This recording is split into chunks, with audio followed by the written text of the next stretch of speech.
Nasa likod ni Vice President Sara Duterte ang Iglesia ni Cristo o kontrahin daw nila ang mga impeachment complaint laban sa bise sa pamamagitan ng malawakang rally. Inanunsyo yan sa programang Saganang Mamamayan ng Net25. Ang mga kapatid po sa Iglesia ay naghahanda na magsagawa po ng rally.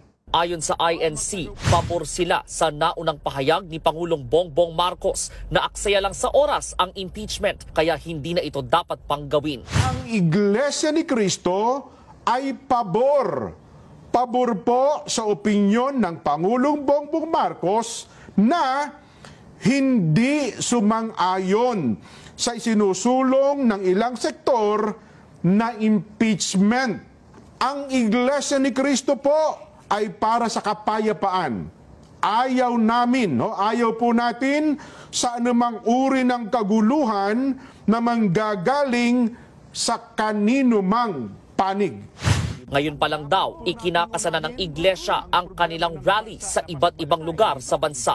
Ngayon pa lamang po, mga kababayan, ay nag-uorganisa na po ang mga lokal sa buong Iglesia para magkaroon ng mga malalaking pagtitipon. Pabor kami sa opinyon ng Pangulong Bongbong Marcos na no to impeachment.